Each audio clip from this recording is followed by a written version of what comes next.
السلام علیکم۔ رونق میں ہم آپ کو خوش آمدید کہتے ہیں۔ آج ہم کولمبیا اور برازیل کا ایک سچے واقعے کے بارے میں بتائیں گے۔ ایڈز اور ویولا جسے خطرناک وائرس کے بعد دنیا کو اب ایک اور خطرناک اور عجیب و غریب وائرس کا سامنا ہے۔ یہ وائرس جسے ہاگ یا کوچینو کا نام دیا گیا ہے، کولمبیا اور برازیل میں نمودار ہوا ہے۔ اس وائرس کا شکار ہونے والا انسان یا تو مر جاتا ہے یا پھر چند روز میں اس کا چہرہ سورنما ہو جاتا ہے۔ سائنسدان سر توڑ کوشش کر رہے ہیں کہ کوئی ایسی ویکسین تیار کی جائے جو اس خطرناک وائرس کو ختم کر سکے۔ اس وائرس کا ابتدائی ہدف کولمبیا اور برازیل تھا۔ ماہرین کے مطابق ایڈز اور ویولا کی طرح اس وائرس نے بھی سب سے پہلے منقطع حارہ بارانی جنگلات میں کام کرنے والے محنت کشوں کو نشانہ بنایا۔ سائنسدان کہتے ہیں کہ یہ وائرس سب سے پہلے دریائے ایمیزون کے طواس میں پائے جانے والے جنگلی سوروں اور تاپیر وسطی اور جنوبی امریکہ میں پایا جانے والے ایک دمدار جانور جو 3 فٹ اونچا اور 6 فٹ لمبا ہوتا ہے میں پھیلا، اور اس کے بعد یہ انسان کو منتقل ہو گیا۔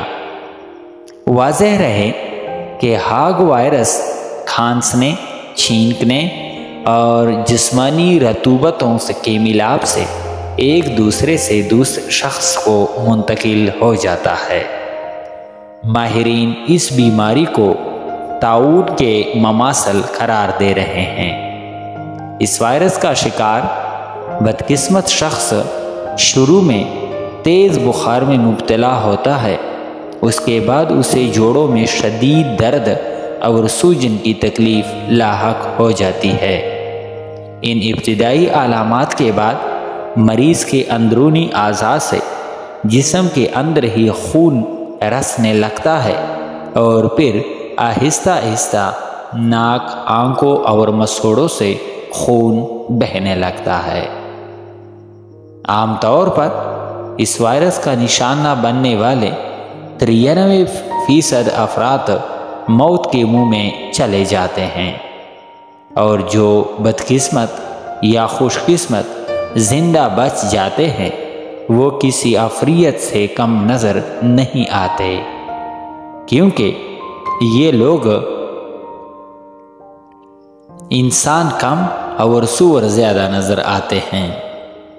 ایک اندازے کے مطابق اب تک کم از کم 832 افراد اس وائرس کا شکار ہو چکے ہیں۔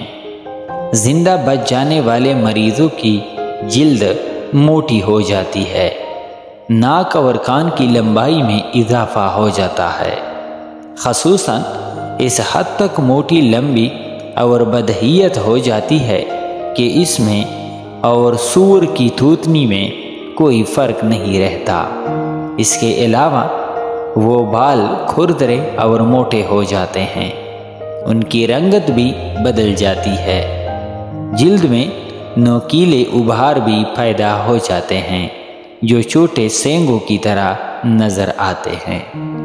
ڈاکٹر بیرن کاس کے مطابق انسانی جسم میں آنے والی یہ خوفناک تبدیلی محض چند روز میں مکمل ہو جاتی ہے، اور مریض خواہ مرد ہو یا عورت اس کی شکل سور جیسے ہو جاتی ہے۔ اس مرض یا وائرس کا یہ پہلو انتہائی دردناک ہے کہ اس مرض کا شکار ایک قابل نفرت انسان بن جاتا ہے۔ میں نے کئی واقعات دیکھے ہیں کہ ایک شخص کو جب سب کو پیارا تھا، اس بیماری میں مبتلا ہو کر سب کا پیار اور محبت کھو بیٹھا۔ لوگ ایسے شخص سے دور بھاگتے ہیں، یہاں تک کہ ڈاکٹر بھی اس کے قریب آنے سے گریز کرتے ہیں۔ میں نے اس طرح کی خوفناک بیماری اس سے قبل پہلے کبھی نہیں دیکھی۔ ہاگ وائرس سے ہلاک ہونے والوں کی تعداد 178 ہو چکی ہے۔ جو زندہ بچ گئے ہیں وہ موت سے بدتر زندگی گزار رہے ہیں۔ کولمبیا کی پبلک ہیلتھ ایجنسی نے اس وائرس سے متاثر افراد کی مختلف اقسام کی رطوبتیں ملک کی اعلیٰ یونیورسٹیوں اور لیبارٹریوں کو بھجوائی ہے۔ اس ضمن میں امریکہ کے ماہرین سے بھی رجوع کیا گیا ہے۔ سائنسدان اس بات کی کوشش کر رہے ہیں کہ پہلے اس کا تعین کیا جانا چاہیے کہ یہ وائرس کس طرح عمل میں آتا ہے، کیونکہ اس کے بعد ہی اس وائرس کے پھیلاؤ کی روک تھام کے لیے کوئی دوا یا ویکسین تیار کی جا سکتی ہے۔ ڈاکٹر بیرن خاص کا کہنا ہے کہ ہمیں اس وائرس پر انتہائی سرعت سے قابو پانا ہوگا۔ اگر خدا نخواستہ ہم اس کوشش میں ناکام رہے تو آنے والے چند سالوں میں یہ خوفناک بیماری پوری دنیا کو اپنی لپیٹ میں لے سکتی ہے۔ ایسا ہوا تو پھر کرۂ ارض پر ہر طرف سورنما انسان ہی نظر آئیں گے۔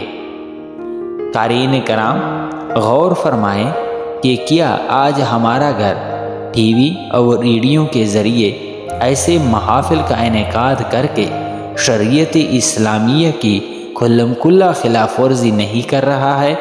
آئیے آج ہی ہم عہد کریں کہ ہم اپنے گھروں کو ان بلاؤں سے پاک کریں گے، نمازوں کی پابندی اور تلاوت کلام پاک کو عام کر کے خداوند قدوس کی خوشنودی حاصل کریں گے۔ دعا کریں کہ اللہ رب العزت ہم تمام لوگوں کو احکامات الہی کا پابند بنائیں اور ان تمام شر و بلاؤں سے حفاظت فرمائیں۔ آمین۔